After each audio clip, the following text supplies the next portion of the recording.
વિદ્યાર્થી મિત્રો, હવે આપણે જોઈએ પ્રકરણ 1 નું સ્વાધ્યાય. દાખલા નંબર 1.1 ખાલી જગ્યા પૂરો. એ 1 સેન્ટીમીટર બાજુવાળા એક ઘનનું કદ ખાલી જગ્યા મીટર ક્યુબ જેટલું હશે. બી 2 સેન્ટીમીટર ત્રિજ્યા અને 10 સેન્ટીમીટર ઊંચાઈ ધરાવતા નક્કર નળાકારનું પૃષ્ઠ ખાલી જગ્યા મિલીમીટર સ્ક્વેર જેટલું હશે. સી 18 કિલોમીટર પ્રતિ કલાકની ઝડપે ગતિ કરતું એક વાહન 1 સેકન્ડમાં ખાલી જગ્યા મીટર અંતર કાપશે.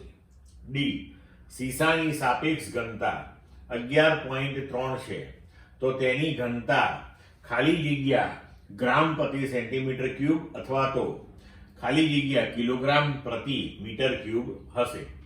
હવે જોઈએ આપણે કે પ્રશ્ન એ 1 સેન્ટીમીટર બાજુવાળા એક ઘનનું કદ ખાલી જગ્યા મીટર ક્યુબ જેટલું હશે. ઘનનું કદ એટલે લંબાઈ ગુણ્યા પહોળાઈ ગુણ્યા ઊંચાઈ, એટલે કે 1 ગુણ્યા 1 ગુણ્યા 1 સેન્ટીમીટર, એટલે આપણો જવાબ થશે કદનો 1 સેન્ટીમીટર ક્યુબ. પણ આપણે જવાબ જોઈએ છે મીટર ક્યુબમાં, તો હવે સેન્ટીમીટર ને મીટરમાં આપણે ફેરવીએ તો 1 સેન્ટીમીટર બરાબર 10⁻² મીટર.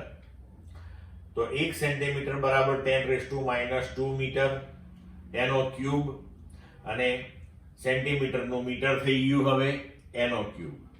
તો આપણું પરિણામ મળશે 10⁻6 મીટર ક્યુબ. હવે પ્રશ્ન બી 2 સેન્ટીમીટર ત્રિજ્યા અને 10 સેન્ટીમીટર ઊંચાઈ ધરાવતા નક્કર નળાકારનું પૃષ્ઠ ક્ષેત્રફળ ખાલી જગ્યા મિલીમીટર સ્ક્વેર જેટલું હશે.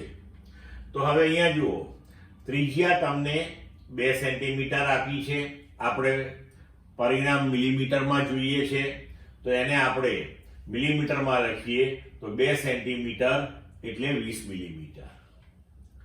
ઊંચાઈ h 10 સેન્ટીમીટર એટલે 10 ગુણ્યા 10 મિલીમીટર બરાબર 100 મિલીમીટર. હવે એનું પૃષ્ઠ ક્ષેત્રફળ લેવાનું છે આપણે. તો નળાકારની સપાટીનું ક્ષેત્રફળ, તો નળાકાર આપણે લઈએ તો એને ઉપરની અને નીચેની વર્તુળાકાર સપાટીઓ હશે અને બાજુની આખી વક્ર સપાટી હશે. તો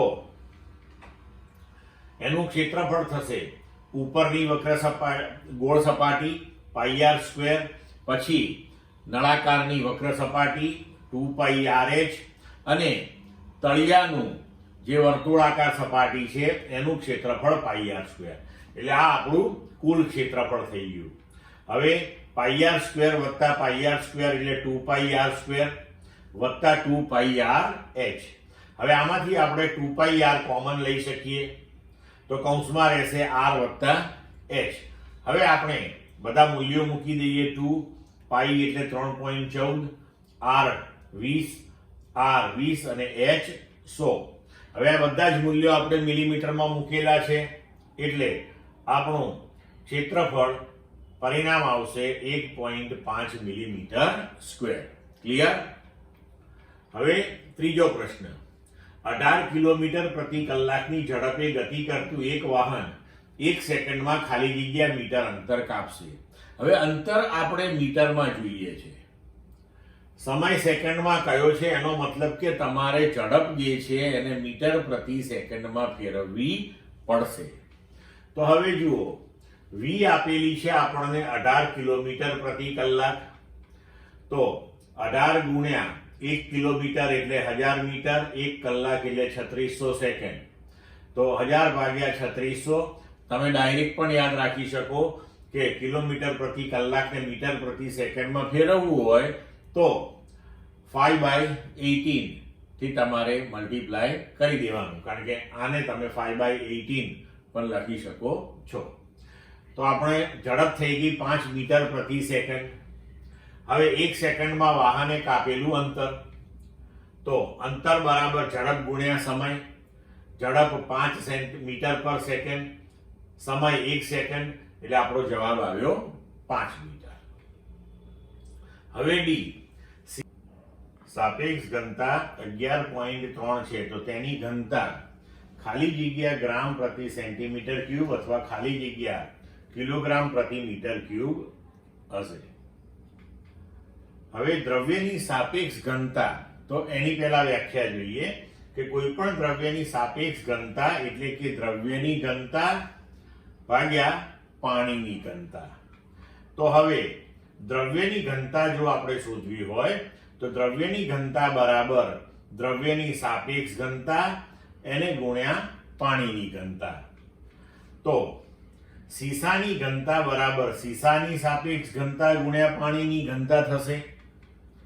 હવે સીસાની સાપેક્ષ ઘનતા તમને આપેલી છે 11.3 ગુણ્યા પાણીની ઘનતા, તો ગ્રામ પ્રતિ સેન્ટીમીટર ક્યુબમાં પાણીની ઘનતા 1 છે, તો 1 ગ્રામ પ્રતિ સેન્ટીમીટર ક્યુબ. તો આપણો જવાબ આવશે 11.3 ગ્રામ પ્રતિ સેન્ટીમીટર ક્યુબ. હવે 11.3 આ ગ્રામને તમે કિલોગ્રામમાં ફેરવો એટલે 10⁻³ ભાગ્યા સેન્ટીમીટર ક્યુબ છે, તો સેન્ટીમીટરને મીટરમાં એટલે 10⁻² અને એનો ક્યુબ, તો આપણો જવાબ મળશે કિલોગ્રામ પ્રતિ મીટર ક્યુબમાં. 11.3 હવે અહીંયા 10⁻³ થશે, નીચે 10⁻²⁻³ એટલે 10⁻6 થશે. એ 10⁻6 ને આપણે ઉપર લઈ જઈશું એટલે પ્લસ થશે. અહીંયા મિત્રો 10⁻+6 કરી નાખજો, અહીંયા મિસ્ટેક થયેલી છે લખવામાં. તો સીસાની ઘનતા 11.3 ગુણ્યા 10⁻+3 કિલોગ્રામ પ્રતિ મીટર ક્યુબ થશે. ક્લિયર?